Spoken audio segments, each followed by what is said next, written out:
Hi friends, আমি তনুশ্রীস কিচেনে সবাইকে স্বাগত।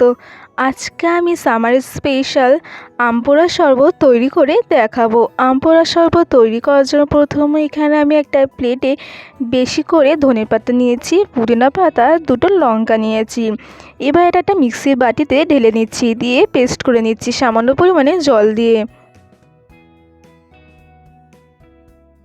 পেস্ট করা হয়ে গেছে, এবার এটা বাটিতে ঢেলে নিচ্ছি।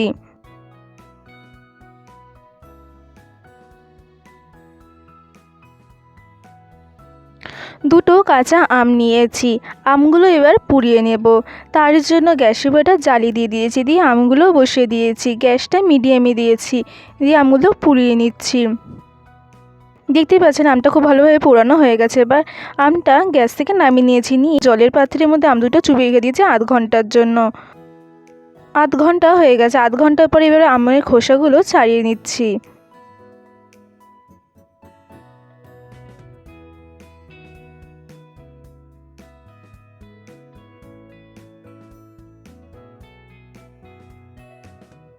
আমের গায়ের খোসাটা ছাড়ানো হয়ে গেছে, এবার আটি থেকে পাল্পটা আলাদা করে নিচ্ছি।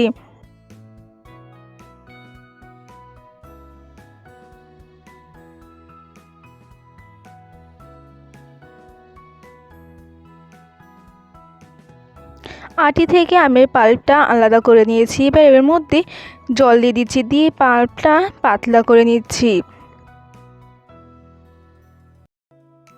আমের পাল্পটা পাতলা করে নিয়েছি, দেখতেই পাচ্ছেন।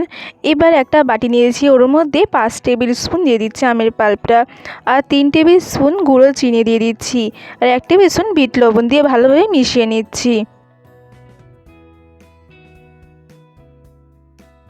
এবার একটা গ্লাস নিয়েছি, গ্লাসের মধ্যে আইস কিউব দিয়ে দিচ্ছি, তারপরে আমের পাল্পটা পুরোটাই দিয়ে দিচ্ছি, আর 4 টেবিল স্পুন গ্রিন চাটনি দিয়ে দিচ্ছি, দিয়ে সব কিছু খুব ভালোভাবে মিশিয়ে নিচ্ছি।